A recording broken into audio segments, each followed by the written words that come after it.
A forceful female voice came up from between my legs and said, "Bitch, please!" Another bit of a sexy one, just a bit softer this time. Which Nadine has told me she has been inspired by this poem and celebrated it recently. But anyway, you'll see. It's called Hot Showers. And so she had a hot shower recently in support of this poem. What's up, Phil? I no longer take hot showers, though I used to love the steam. Never suited my partners. They would always stand aside, naked, cautious, until I changed the water to a more reasonable temperature. I was always the first to step in, asking, "Is this all right?" If it was, then it was. And we lathered under the tepid stream. My skin no longer burnt vermilion, but pale and tender and soapy. We shared a towel, huddled together, nipples hardened, bubbles in my ear, what a turn on. Do not leave hot items unattended.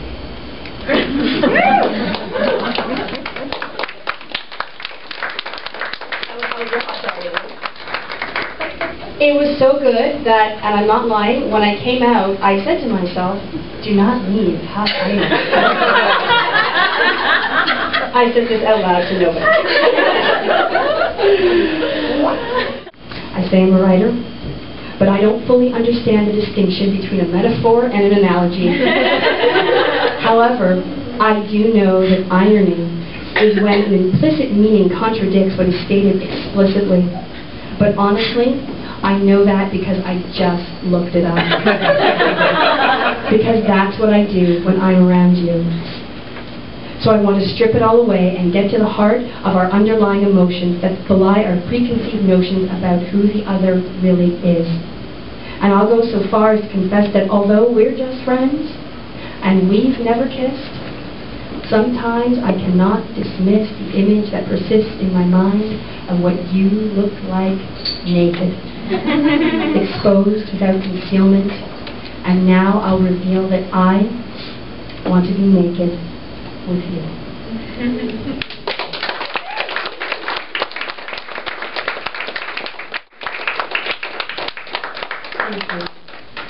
And now the moment you've all been waiting for, if you have read Jessica's... Oh, that's right. Yeah. Oh, God. I had a fun little, I got some fan mail on my blog today. this nice man told me that this wasn't poetry, and that it was self-indulgent, and that I should read more Walt Whitman. And if he has read Walt Whitman, he knows he's pretty indulgent too. So. Anyway, so I sort of responded to that, just being, this is the blogosphere, we're all talking about ourselves anyway. So anyway, this was a poem that he was responding to, and I have quite a lot of fun doing it, so. Perhaps you weren't aware when we got together that I've had my experiences. I've had to weather the storm of relations. You're not the first to burst this bubble of mine. There have been plenty of swine that mess with my mind, tried to unwind me from this positive self, this notion of bliss is something I came to without you. It just went amiss for a temporary time, but now I've had time to refine and opine that perhaps it wasn't me. And that actually, there was something behind those sweet eyes of yours, the ones I adored as you forced yourself into me, pushed me to belong to me, singing along with me this happy little tune of getting to know you better. And you better know what you're saying when you say things like that. As a matter of fact, you better keep track of the number of times you try this on girls, or so I've been hearing. Now I'm just clearing the air to be fair to me, to you, to another possible her. In fact, should I tell her? Yeah, it's tempting, but whatever. She'll figure it out sooner or later. And maybe then, her and I'll be friends. Grateful to be rid of such a careless guy, writing such a poem, wondering why we wasted our time giving it a try. Because words have power, and word of mouth is strong. And before you know it, reputation passed along. And there goes your chance of ever getting laid or even getting paid for it, just acting big, because that's what you get when you act like a pig. Yeah, you poor stupid boy. You're gonna regret it. What were you thinking? You don't fuck with a poet.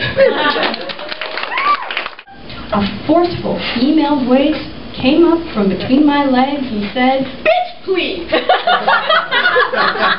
and I was like, what? And then, from that space between my thighs, that voice came again. Louder, stronger, hotter.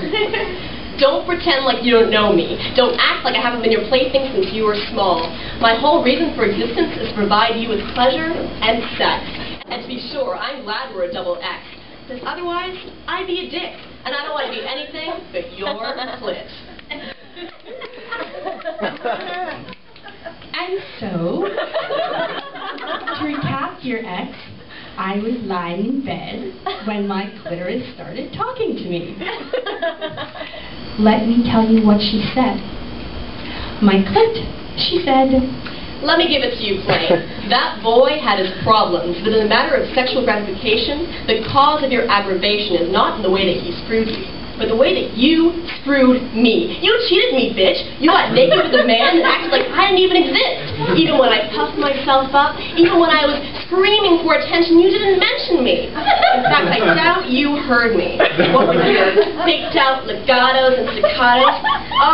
Oh, yes, oh, bullshit! Sometimes I make my own theater. Like this evening, walking down Main Street in Vancouver, I offered my umbrella to this girl passing by. Not for the rain, but because she was sobbing. And I wondered how other people could have ignored her for 2 whole blocks. This pretty young girl with braids in her hair. colorful scarf around her neck. Tears mixed with raindrops. I offered her my umbrella because we seemed to be going in the same direction. And I thought perhaps she needed the company. I needed the company. We walked in silence for a few moments, and then she began to blubber and curse, reliving the last quarter hour. She had been standing on a crowded city bus, no place to go, no room to move, when this man pushed his pelvis into her body.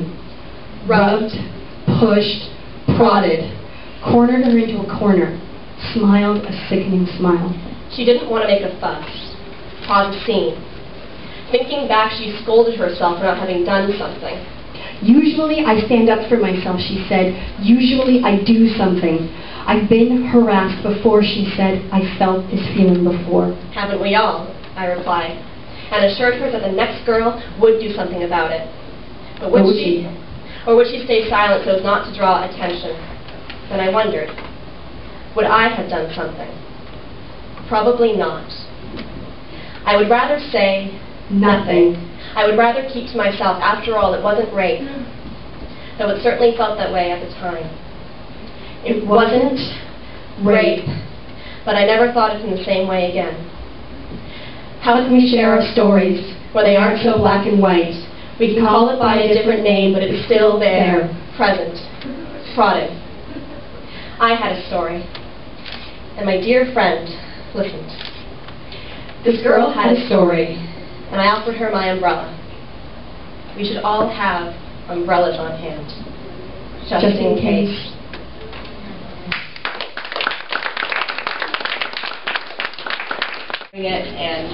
And gives us another excuse to hang out. Absolutely. Yeah, because we used to just use cheesecake hangout, and we still do. But we're artists, so now we can, write it off. Yeah. I get a Jess, and it's tax deductible. You're everything I ever thought my clitoris could be.